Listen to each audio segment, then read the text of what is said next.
اعوذ باللہ من الشیطان الرجیم بسم اللہ الرحمن الرحیم اقم الصلاة لدلوک الشمس الى غسق اللیل وقرآن الفجر ان قرآن الفجر کان مشہودا صدق اللہ العظیم۔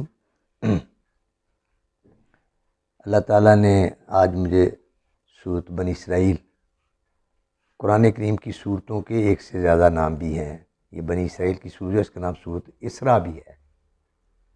اسراء کے لفظی معنی میں نے بتایا تھے انگریزی میں جرنی بائی نائٹ، رات کا سفر۔ چونکہ اس سورت کا آغاز اور 15ویں پارے کا آغاز جس سورت سے ہوتا ہے یا جس آیت سے ہوتا ہے، اس میں نبی پاک صلی اللہ علیہ وسلم کے معراج کا ذکر ہے، اور معراج آپ کو رات کو ہوئی تھی، اس لیے سورت کا نام اسراء بھی ہے، جرنی بائی نائٹ، رات کا سفر۔ اور بنی اسرائیل، چونکہ بنی اسرائیل سے خاص خطاب ہے، اس میں بھی اسرائیل میں جیسے کہ پہلے وضاحت کر چکا ہوں کہ یعقوب علیہ السلام کا نام تھا، اور اسرائیل کے لفظی معنی اللہ کے بندے کے ہوتے ہیں یا عبداللہ کے ہوتے ہیں۔ تو جو اسرائیل کے بیٹے، سب سے پہلے تو ابراہیم علیہ السلام ہیں، ان کے دو بیٹے میں نے بتائے تھے، اسماعیل مشہور معروف، ویسے دو سے زیادہ بیٹے ہیں لیکن معروف بیٹے دو ہیں، ایک تو اسماعیل علیہ السلام ہیں اور دوسرے اسحاق علیہ السلام ہیں۔ اور پھر یہ اسحاق علیہ السلام کے بیٹے یعقوب ہیں، اور یعقوب کا نام اسرائیل تھا، یعنی اللہ کا بندہ، یا عربی میں عبداللہ کہتے ہیں۔ تو اللہ تعالیٰ نے یہ سورہ بنی اسرائیل میں فرمایا کہ اقم الصلاۃ لدلوک الشمس الی غسق اللیل، زوال آفتاب سے لے کر رات کی تاریکی چھا جانے تک، سورج کے ڈھلنے سے لے کے رات کی تاریکی چھا جانے تک نمازیں پڑھو، نمازیں قائم کرو۔ اس میں ظہر کی نماز بھی آ جاتی ہے جب سورج ڈھلتا ہے۔ کہتے ہیں جی قرآن میں نمازوں کے اوقات نہیں ہے، نہیں، قرآن کریم نے نمازوں کے اوقات کا تعین کر دیا ہے۔ نبی پاک صلی اللہ علیہ وسلم نے عملی طور پہ تعین کر کے بتایا۔ جب معراج میں آپ صلی اللہ علیہ وسلم پر 5 وقت نماز فرض ہوئی تو جبریل امین تشریف لائے، انہوں نے نبی پاک صلی اللہ علیہ وسلم کو خانہ کعبہ کے سائے میں پہلے دن 5 نمازیں پڑھائیں، فجر کی، ظہر کی، عصر کی، مغرب کی اور عشاء کی، نمازوں کے اولین اوقات میں۔ پھر دوسرے دن نمازیں پڑھائیں نمازوں کے آخری اوقات میں، اور فرمایا کہ یا رسول اللہ صلی اللہ علیہ وسلم، اللہ تعالیٰ نے آپ کی امت کے لیے نمازوں کے اوقات کا تعین یوں کر دیا ہے، پہلے دن جو نمازیں پڑھی گئی ہیں اور اس سے وقت کا آغاز ہوتا ہے، اور یہاں پر دوسرے دن ہم نے نمازیں پڑھی ہیں، وہاں وقت کا اختتام ہوتا ہے۔ تو یہاں سے لے کر یہاں تک کے نمازوں کے اوقات ہیں۔ تو یہ اللہ تعالیٰ نے یہاں بھی فرمایا کہ سورج کے زوال سے، دلوک ڈھلنا، سورج کے ڈھلنے سے لے کر رات کی تاریکی چھا جانے تک نمازیں ادا کرو۔ اس میں ظہر کی نماز بھی آ جاتی ہے جو سورج کے ڈھلنے کے وقت ادا کی جاتی ہے، عصر کی نماز بھی آ جاتی ہے، مغرب کی نماز ظاہر ہے تاریکی چھانی شروع ہو جاتی ہے، اور جب تاریکی خوب چھا جاتی ہے وہ عشاء کی نماز ہے۔ 4 نمازوں کے اوقات یہ ہو گئے، اور آگے جو اگلی بات فرمایا کہ وقرآن الفجر، اور یہاں قرآن سے مراد قرات ہے، کہ جو فجر کی نماز کی قرات ہے وہ بھی تم پر لازم کر دی گئی۔ گویا 5 نمازوں کا ذکر ہے، ظہر کی نماز، عصر کی نماز، مغرب کی نماز، عشاء کی نماز، اور قرآن الفجر کہہ کر فجر کی نماز کی طرف بھی اشارہ کر دیا۔ تو پھر فرمایا کہ ان قرآن الفجر کان مشہودا، فجر کی نماز کے وقت جب قرآن کریم کی تلاوت کی جاتی ہے تو اس کی سماعت کے لیے فرشتوں کی حضوری ہوتی ہے، یعنی فجر کی نماز کی قرات سبب حضوری ملائک بن جاتی ہے، فرشتوں کی حاضری۔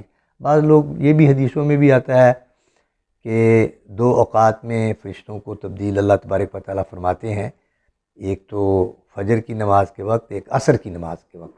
اور یہ بات بھی یاد رکھیں کہ عصر کی نماز کو قرآن کریم نے صلاۃ وسطیٰ کہا ہے، وسط کی نماز کہا ہے۔ اگرچہ صلاۃ وسطیٰ کا ترجمہ بعض لوگوں نے محاسن والی نماز، وہ نماز جس میں تمام آداب کا خیال رکھا ہے، اس کو بھی کہا ہے، لیکن ام المومنین حضرت عائشہ رضی اللہ تعالیٰ عنہ کی روایت سے ثابت ہوتا ہے کہ صلاۃ وسطیٰ عصر کی نماز کو بھی کہا گیا ہے۔ تو بہرحال آج ہم ایک بات اور یاد رکھیں کہ قرآن کریم جب بھی ہم زندگی کے معاشرتی زندگی کے بارے میں، سیاسی زندگی کے بارے میں، معاشی زندگی کے بارے میں، خاندانی زندگی کے بارے میں، تعلیم کے بارے میں کوئی رہنمائی حاصل کرنا چاہیں تو ہم 4 چیزوں کی طرف توجہ کرتے ہیں۔ اس کو عربی میں ادلہ اربع کہتے ہیں۔ ادلہ دلیل کی جمع ہے اور اربع 4 کو کہتے ہیں، 4 دلیلوں کی طرف۔ دلیل کے لفظی معنی عربی میں رہنمائی کے ہوتے ہیں، جن سے رہنمائی حاصل کی جاتی ہے، وہ 4 چیزیں ہیں۔ سب سے اولین چیز قرآن ہے۔ پھر قرآن کے مطالب و مفاہیم کو نبی پاک صلی اللہ علیہ وسلم کے اسوہ حسنہ کی روشنی میں دیکھا جاتا ہے۔ جو لوگ حضور صلی اللہ علیہ وآلہ وسلم کی احادیث کا انکار کرتے ہیں، میرے خیال میں اس سے بڑا ارتداد کوئی نہیں، یہ مرتد ہونا ہے۔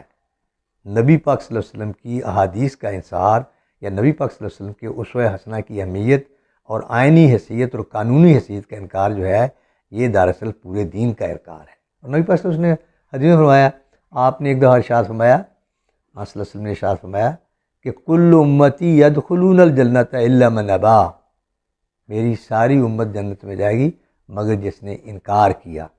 پوچھا گیا رسول اللہ صلی اللہ علیہ وسلم من ابا، قیل من ابا، پوچھا گیا کہ وہ انکار کرنے والا کون ہے؟ فرمایا من اطاعنی فدخل الجنہ ومن عصانی فقد ابا، جس نے میری باتوں کو مان لیا وہ جنت میں جائے گا، جس نے میری باتوں کا انکار کیا اس نے پورے قرآن کا انکار کر دیا، پورے دین کا انکار کر دیا۔ تو یہ بات یہ رکھیں، ہم ادلہ اربع کی طرف رجوع کرتے ہیں۔ سب سے پہلے قرآن ہے، قرآن کے بعد سنہ رسول ہے، احادیث رسول ہیں، اور احادیث رسول کے بعد اجماع اور قیاس ہیں۔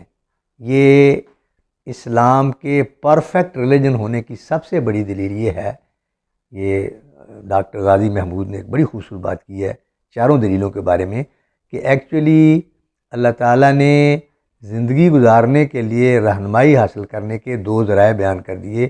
ایک ذریعہ تو نقل ہے اور دوسرا عقل ہے۔ نقل سے مراد قرآن حدیث ہے اور عقل سے مراد اجماع اور قیاس ہے۔ تو یہ اسلام کے ایک پرفیکٹ دین ہونے کی، بلکہ اسلام نے اصول مقرر کر دیا ہے کہ ان اصولوں کے دائرے کے اندر رہتے ہوئے اپنی عقل کو استعمال کر کے پھر فیصلے کیجیے۔ اسی لیے اجتہاد سے ایک جج ہے، وہ میڈیکل کی شہادتیں دیکھتا ہے، لوگوں کی شہادتوں کو دیکھتا ہے، سرکمسٹانشل ایویڈنسز کو دیکھتا ہے، دیکھنے کے بعد جج سوچتا ہے کہ اس میں صحیح چیز کون سی ہے۔ حضور صلی اللہ علیہ وسلم کی حدیث ہے کہ جو جج، جو فیصلہ کرنے والا صحیح سوچنے کی کوشش کرتا ہے اور صحیح فیصلے پر پہنچ جاتا ہے، اللہ تعالیٰ اس کو 2 ثواب دیتا ہے۔ ایک تو فکر کا جہاد جو اس نے کیا، فکری جہاد جو اس نے کیا، فیصلے تک پہنچنے کے اس نے جدوجہد کی، اور دوسرا یہ کہ صحیح فیصلے تک پہنچ گیا، فیصلہ بھی اس نے صحیح کیا۔ اور جس سے غلطی ہو جائے ایک ثواب سے وہ بھی محروم رہتا ہے، اللہ اس کو بھی ایک ثواب ضرور ہوتا ہے کہ اس نے فکری طور پر کوشش کی لیکن انسان کی حیثیت سے اسے لغزش یا غلطی ہو گئی۔ تو گویا یہ جو فکر و تدبیر ہے یہ بھی ایک عبادت کی قسم ہے، اور اللہ تعالیٰ اور اللہ تعالیٰ کے دین اسلام کے پرفیکٹ ہونے کی سب سے بڑی علامت یہ ہے کہ اللہ تعالیٰ نے اصول مقرر کر دیے ہیں کہ قرآن کی یہ چیزیں تو پکی ہیں جو قرآن کی حدود ہیں۔ قرآن میں سزاؤں کی 3 قسمیں ہیں، حدود ہیں، قصاص ہے اور تعزیرات ہیں۔ حدود وہ ہیں جن میں جج کی ڈسکریشن نہیں کام کرتی، جو اسلام نے فکس کر دی ہیں وہی ہوں گی، اور تعزیرات وہ ہیں جن میں جج جرم کی نوعیت کے مطابق سزا میں کمی بیشی کر سکتا ہے۔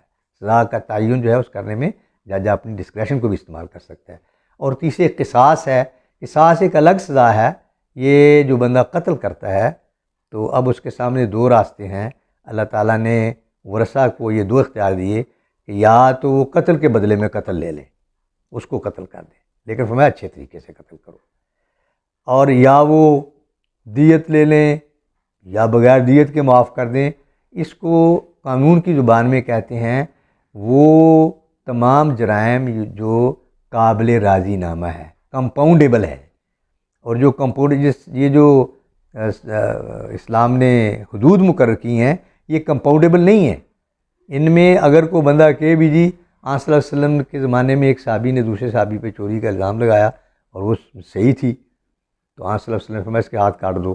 جب ہاتھ کاٹنے کا حکم دیا تو اس نے اتنی سزا کا، تو اتنی سیریس سزا کا سوچو، اس نے کہا حضور میں نے معاف کیا، فرمایا اب نہیں معاف کر سکتا۔ جب آپ کورٹ میں آ گئی ہے اب تو نہیں معاف کر سکتا، آج پر یہ سزا جو ہے وہ نافذ ہوگی، تو گویا یہ سزائیں جو ہیں، حدود جو ہیں، ان میں جج کی گڈ ڈسکریشن نہیں ہے ان میں، اور حدود والا یہ بات لمبی ہو جائے گی، میں ادھر نہیں جانا چاہتا۔ یہ حدود کا یہ جو قصاص ہے یہ کمپاؤنڈیبل ہے، اس میں ورثہ چاہیں پیسے لے کر بھی معاف کر جاتے ہیں۔ دیت، جس کو دیت قرآن نے کہا اس کو اردو میں انگریزی میں بلڈ منی کہتے ہیں، تو وہ چاہے تو بلڈ منی لے لے، دیت لے لے، اس کو معاف کرے، چاہے تو خداوا سے معاف کر دے، اور اس سے بڑی عظمت اسلام نے کوئی نہیں بتائی کہ کوئی بندہ اپنے قاتل کو معاف کر دے، یہ ایک بہت عظمت کی بات ہے۔ یہ اصل میں اسلام نے چاہا کہ یہ نہیں کہ قتل کا سلسلہ خاندانوں میں شروع ہوتا ہے پھر نسل در نسل جاری رہتا ہے، اسلام نے معافی کا اصول یہ رکھا کہ کم از کم انتقام کو روکا جائے، اور قتل کے بدلے قتل میں پھر دوسرا قتل، پھر تیسرا قتل، ان چیزوں۔ بہرحال اب میں ذرا اصل موضوع کی طرف آتا ہوں۔ ہم نے 4 دلائل کی بات کی ہے، قرآن، اسوہ رسول صلی اللہ علیہ وسلم، اجماع اور قیاس۔ اجماع جو ہے یہ تو ججمنٹ آف کمیونٹی ہے، قیاس جو ہے یہ انڈیویجول ججمنٹ ہے۔ جب میں ایک فیصلہ قرآن حدیث کی روشنی میں دیتا ہوں یا اجتہاد سے دیتا ہوں تو یہ انڈیویجول ججمنٹ ہے، میرے فیصلے کو آپ بھی قبول کرتے ہیں، عالم بھی قبول کرتے ہیں، فاضل بھی قبول کرتے ہیں، جج بھی قبول کرتے ہیں، کیونکہ تو یہ اجماع، یہ ججمنٹ آف کمیونٹی بن گیا۔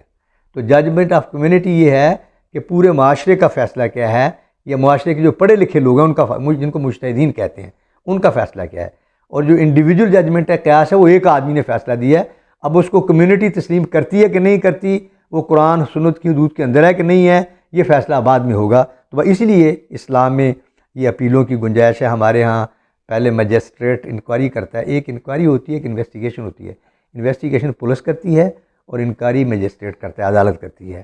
تو پولیس انویسٹیگیشن کر کے چالان عدالت کو دے دیتی ہے، سب سے پہلے مجسٹریٹ انکوائری کرتا ہے، مجسٹریٹ سے پھر سیشن جج کے پاس کیس جاتا ہے، سیشن جج اگر سزا سناتا ہے تو اپیل کی گنجائش ہائی کورٹ میں چلی جائے گی، ہائی کورٹ کے بعد سپریم کورٹ میں چلی جائے گی، سپریم کورٹ کے بعد ججز کے پاس چلی، اپنے یہ صدر اور پرائم منسٹر کے پاس چلی جائے گی۔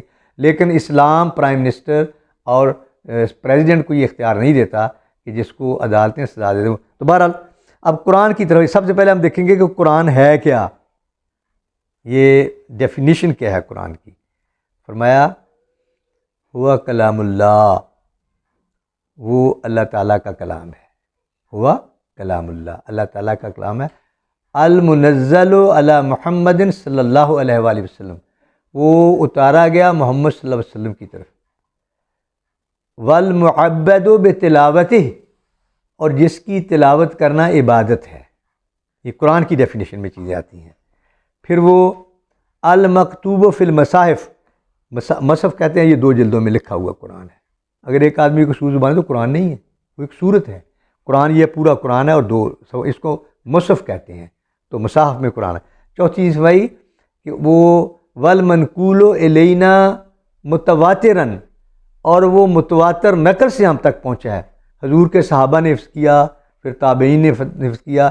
بعض جو روایتیں ہوتی ہیں وہ انڈیویجول ہوتی ہیں، انفرادی نوعیت کی ہوتی ہیں، بعض اجتماعی نوعیت کی ہوتی ہیں۔ قرآن ایک روایت سے نہیں پہنچا ہے، قرآن پورے معاشرے کی روایت سے ہم تک پہنچا ہے۔ اس میں غلطی کا سینکڑوں ہزاروں آدمی، یہ مولانا تھانوی نے ایک واقعہ لکھا ہوا تھا کہ ایک دفعہ ایک دہریہ اس بات کو کہا یار قرآن کو مٹاؤ، یہاں قرآن ملتا ہے، لو پیسے مجھ سے لو لیکن اس کو ضائع کر دیا کرو۔ ایک دفعہ کسی جلسے میں شریک ہوا تو کسی نے عالم دین نے پوچھا بھائی اس جلسے میں لاکھوں کا جلسہ تھا، جو حفاظ قرآن ہے وہ ہاتھ کھڑا کرے تو وہ لاکھ ہاتھ کھڑے ہو۔ وہ دہریہ نے توبہ کر لی کہ میں بندے مار بھی دوں گا تو قرآن تو ختم نہیں ہوگا، یہ سینوں سے قرآن تو ختم نہیں کیا جا سکتا۔ تو یہ کلام پاک کو اللہ تعالیٰ نے قیامت تک امت کے لیے کر دیا ہے۔ تو یہ پھر قرآن کے بارے میں، قرآن اللہ کا کلام ہے جو حضرت محمد صلی اللہ علیہ وسلم پر نازل ہوا، اس کی تلاوت کرنا عبادت ہے، یہ مصاحف میں ہے، مصحف میں ہے، اور تیسرا یہ کہ ہم تک جو نقل پہنچی اس کی متواتر پہنچی ہے۔ اب قرآن کریم میں آخری بات کر کے پھر 15 منٹ ہونے والے ہیں، ختم کرتا ہوں۔ قرآن کریم کی تقسیم جو ہے وہ مختلف طریقوں سے ہے۔ بعض لوگوں نے کہا کہ قرآن کریم کی 6666 آیات ہیں، ان میں 1000 آیات وعدہ ہیں، جن میں اللہ تعالیٰ نے وعدے فرمائے ہیں، جنت سے وعدے فرمائے ہیں، جو لوگ نیک ہیں ان سے خوشحالی کے وعدے فرمائے ہیں۔ 1000 آیت ان کی ہے۔ 1000 آیتوں کا تعلق وعید سے ہے، جو قومیں اللہ کے قانون الہی کو فالو نہیں کریں گے ان کو سزائیں ملیں گی، جہنم کی سزا، قبر کا عذاب، یہ وعیدیں ہیں۔ وعید سزا کی جھڑکی کو کہتے ہیں۔ تو 1000 کا تعلق آیات وعدہ سے ہے، 1000 آیات کا تعلق آیات وعید سے ہے، اور 1000 آیات امثال ہیں، مثالیں۔ مثلہم کمثل الذی استوقد نارا، ان کی مثال ایسا ہے جس کسی نے آگ جلائی۔ تو اس طرح قرآن میں بے شمار مثالیں ہیں۔ اس کو انگریزی میں بائبل کی زبان میں پرووربز یا پیرابلز بھی کہتے ہیں، پیرابلز یا پرووربز۔ یہ 3 چیزیں تو یہ ہو گئیں، آیت وعدہ 1000، آیت وعید 1000، آیت امثال 1000، اور آیت قصص جس میں نبیوں کے قصے ہیں، عزیر علیہ السلام کا قصہ ہے، عاد کا قصہ ہے، سمود کا قصہ ہے، پھر یہ اصحاب بروج کا قصہ ہے، والسماء ذات البروج والیوم الموعود وشاہد ومشہود، ان کا قصہ ہے جو لوگوں کو زندہ جلاتے تھے، یا اس قسم کی قوموں کا اصحاب کہف کا قصہ ہے۔ تو 1000 آیت کا تعلق آیات قصص سے ہے۔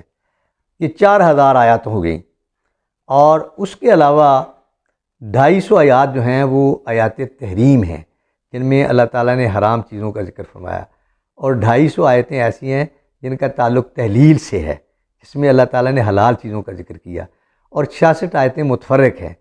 تو قرآن کریم کی کل آیتیں 6666 بنتی ہیں۔ آیت وعدہ ہیں، آیت وعید ہیں، آیت امثال ہیں، آیات قصص ہیں۔ 2 چیزیں میں چھوڑ گیا ہوں، آیات اوامر اور آیات نواہی۔ اوامر امر کی جمع ہے، حکم، جن میں اللہ تعالیٰ نے حکم ہے نماز پڑھو، زکوٰۃ دو، خیرات کرو، کسی کو تنگ نہ کرو، کسی کا حق نہ مارو۔ تو یہ اوامر جو ہیں وہ 1000 آیتیں ہیں، اور 1000 آیات نواہی ہیں جن میں اللہ نے منع کیا ہے، لا تقربوا الزنا، زنا کے قریب نہ جاؤ، فحاشی کے قریب نہ جاؤ، عیاشی کے قریب نہ جاؤ۔ تو گویا 6000 آیتیں یہ ہو گئی۔ پھر ایک دفعہ سن لیجیے بات کو ختم کرتے کرتے۔ نمبر 1 آیات وعدہ 1000، آیات وعدہ جس میں اللہ نے وعدے فرمائے، آیات وعید جس میں سزا کی جھڑکیاں دی گئی ہیں، دھمکی دی گئی، 1000 ہیں۔ آیات امثال جس میں مثالیں دین کی بیان کی گئی ہیں، 1000 ہیں۔ آیات قصص 1000 ہیں۔ آیات اوامر جس میں حکم دیا گیا 1000 ہیں۔ آیات نواہی 1000 ہیں۔ یہ کل 6000 ہوئی آیتیں۔ 250 آیتیں تحلیل اور تحریم، 250 آیتیں تحلیل ہیں جس میں حلال چیزوں کی ذکر ہے، 250 آیتیں تحریم ہیں جس میں حرام چیزوں کا ذکر ہے، یہ 500 ہو گئیں، اور 100 آیات تسبیح ہے، 600 ہو گئیں، اور 66 آیتیں متفرق ہیں، یہ 6666 آیتیں ہو گئیں۔ تو یہ قرآن کی، اس کے علاوہ اور دوسری پھر تقسیم چلتی ہیں، مثلا قرآن کی صورتیں ہیں، سورۃ سبع طوال ہیں، 7 لمبی صورتیں ہیں، سورہ تواسین ہیں جن میں تواسین میم اور تواسین کا ذکر آتا ہے، سورہ حوامیم ہیں جن میں حامیم کا ذکر آتا ہے، 7 صورتیں ہیں، سورہ مسبحات ہیں جو سبحانہ سے شروع ہوتی ہیں، یسبح سے شروع ہوتی ہیں، سبح سے شروع ہوتی ہیں، سبح سے شروع ہوتی ہیں، مثلا سبح اسم ربک الاعلی الذی خلق فسوی، اس کو بھی مسبحات میں شامل کریں گے۔ پھر معراج کا واقعہ یہی صورت بنے سے، سبحان الذی اسری بعبدہ لیلا من المسجد الحرام، یہ بھی صورت مسبحات میں شامل ہے۔ صورت مسبحات میں 7 صورتیں، ایک تو سورہ بنی اسرائیل ہے، دوسری صورت حدید ہے، تیسری سورہ حشر ہے، چوتھی سورہ جمعہ ہے، 5ویں سورہ تغابن ہے، 6ٹھی سورہ صف ہے، اور 7ویں سورہ اعلیٰ ہے۔ ان 7 صورتوں کا یا سبح سے ہوتا ہے، یا سبحانہ سے ہوتا ہے، یا سبح سے ہوتا ہے، یا سبح سے ہوتا ہے۔ ایک دوسری تقسیم چلتی ہے، یہ انشاءاللہ ہم آئندہ بیان کریں گے۔ آپ اتنا ہی یاد رکھیں کہ ادلہ اربع، قرآن کی 4 دلیلیں ہمیں رہنمائی حاصل کرنے کے لیے، کوئی دنیا کا مسئلہ دیکھنا ہو تو سب سے پہلے ہم دیکھیں اللہ نے کیا فرمایا۔ اچھا بھائی، قرآن سے کوئی رہنمائی نہیں میرے سے، نبی پاک صلی اللہ علیہ وسلم نے اس کی تشریح کیا فرمائی ہے۔ پھر ہم یہ چیزیں دیکھیں گے کہ بھی اس میں نہیں، اچھا دیکھیے حضرت ابوبکر صدیق رضی اللہ تعالیٰ عنہ جب کوئی مسئلہ پیش آتا تھا تو لوگوں کو اکٹھا کرتے تھے کہ بھئی کسی نے حضور صلی اللہ علیہ وسلم سے یہ بات سن رکھی اس چیز کے بارے میں، وہ بیان کرتے تھے۔ حضرت عمر فاروق آئے تو وہ پوچھتے تھے بھئی حضور نے کوئی بات فرمائی ہو، ابو بکر صدیق کا فیصلہ کیا ہے۔ پھر حضرت عثمان آئے، وہ پوچھا کرتے تھے بھئی حضور قرآن کا فیصلہ کیا ہے، حضور کا فیصلہ کیا ہے، ابو بکر کا فیصلہ کیا ہے، عمر فاروق کا فیصلہ کیا ہے۔ پھر حضرت علی آئے تو پوچھا کرتے تھے بھئی دیکھو ذرا اس چیز کے بارے میں قرآن کا فیصلہ کیا ہے، سنت کا فیصلہ کیا ہے، ابو بکر کا فیصلہ کیا ہے، عمر فاروق کا فیصلہ کیا ہے، عثمان غنی کا فیصلہ کیا ہے۔ پھر مدینہ منورہ کے فقہ، 7 فقہ کہتے ہیں ان کو، 7 فقہ جو حضرت عمر فاروق کی شورا کے ممبر بھی تھے، ان سے بھی مشاورت کی جاتی تھی۔ تو جب بھی ہمیں کوئی مسئلہ پیش آئے پہلے دیکھیں قرآن، جو بندہ قرآن کا انکار کرتا ہے وہ دین کا انکار کرتا ہے، جو بندہ حدیث کا انکار کرتا ہے وہ دین کا انکار کرتا ہے، جو بندہ اجماع کا انکار کرتا ہے وہ دین کا انکار کرتا ہے۔ حضور نے فرمایا تھا میری امت کبھی غلط بات پر جمع نہیں ہوگی. تو گویا ایک قسم کی اجتماعی بشرطے کہ مجتہدین ہو، اسلام کو سمجھتے ہوں، ورنہ عام جاہل لوگ تو غلط بات پہ بھی جمع ہو سکتے ہیں. تو مجتہدین ہوں تو جب وہ کسی بات پہ جمع ہوتے ہیں صحیح بات پہ جمع ہوتے ہیں. اس کے بعد چوتھی چیز قیاس ہے. آن صلی اللہ علیہ وسلم نے، میں بات کو ختم کرنے کے لیے اپنی بات کو بیان کرتا ہوں، حضرت معاذ بن جبل رضی اللہ تعالیٰ عنہ کو بھیجا تھا یمن میں فیصلے کرنے کے لیے، فتوے دینے کے لیے، لوگوں کے درمیان ڈسپیوٹ سال کرنے کے لیے. تو پوچھا تھا کیف تقضی یا معاذ، اے معاذ تو فیصلے کیسے کرے گا؟ عرض کی بے کتاب اللہ، یا رسول اللہ کہ اللہ کی کتاب کے مطابق. فرمایا فَإِن لَّمْ تَجِدْ فِي کتاب اللہ، اگر تجھے کتاب اللہ سے نہیں ملتا پھر کیا کرے گا؟ تو پھر عرض کی بسنت رسول اللہ، حضور آپ کی سنت کے مطابق فیصلہ دوں گا. حضور صلی اللہ علیہ وسلم پوچھا اگر مجھے سنت میں نہیں ملتا پھر کیا کرے گا؟ عرض کی اجتہد برأیی، حضور پھر میں خود کوشش کروں گا اپنی رائے سے قرآن سنت کے قریب کون سی بات ہے تو میں اس کے مطابق فیصلے دوں گا. یہ قرآن اور سنت جو ہیں یہ قیامت تک کے لیے اس لیے آئے ہیں. قرآن یہ کہتا ہے کہ کوئی چیزوں میں قرآن سے نہیں ملتی، زمانہ ترقی کر رہا ہے، نئی نئی چیزیں وجود میں آتی ہے، تو سوچو، فکر کرو، غور کرو. دیکھیے کسی زمانے میں حاجی جاتے تھے پیدل، مہینوں لگتے تھے، پھر بحری جہاز پہ جاتے تھے، لوگوں کو سکھ فیور ہوتی سمندر میں. اب جہاز میں ہم بیٹھتے ہیں 4 گھنٹے میں ہم جدے ہوتے ہیں. یہ سفر جائز ہے؟ جی جائز ہے. جتنی جلدی مکہ پہنچیں زیادہ فضیلت حاصل ہوگی. تو یہ جو بدعت کا لفظ ہے نا یہ بھی عبادات میں آتا ہے. مثلا نفل کو آپ کہیں جی یہ عبادت ہے لازمی کرنا چاہیے، یہ ہم ختم دلواتے ہیں مردوں کا. اگر ہمیں کہیں جی یہ دلوانا فرض ہے تو یہ بدعت ہے.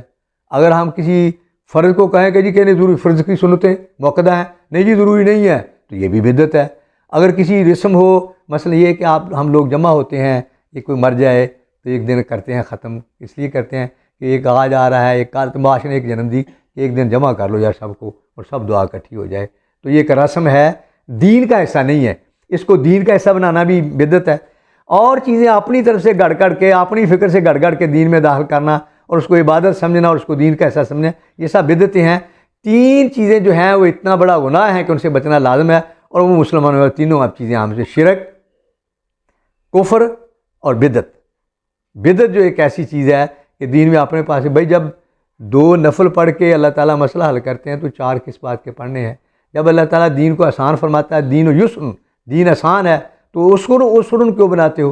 حضور نے فرمایا کہ اللہ نے فرمایا بشروا ولا تنفروا، بشارتیں دو لوگوں کو، نفرت پیدا نہ، ان کے دین کے بارے میں ان کے دل میں نفرت پیدا نہ کرو، دوری پیدا نہ کرو. تو ہمیں دین کے متعلق دین کی تعلیم آسین پیدا کرنی چاہیے. صلی اللہ علیہ وسلم کچھ لوگوں نے اسلام قبول کیا دین سیکھنے کے لیے ہے. فرمایا نوجوان تھے، فرمایا پیچھے بھی کسی کو چھوڑ کے آئے ہو؟ عرض کی حضور پیچھے ہماری بیویاں ہیں، بچے ہیں. میں جاؤ اب جو کوئی مجھ سے سیکھا ان کو سکھاؤ، پھر کبھی سیکھنا پھر دوبارہ آ جانا. اسی طرح صلی اللہ علیہ وسلم ہفتے میں درس دیتے تھے تو وقفے دے کے دیتے تھے.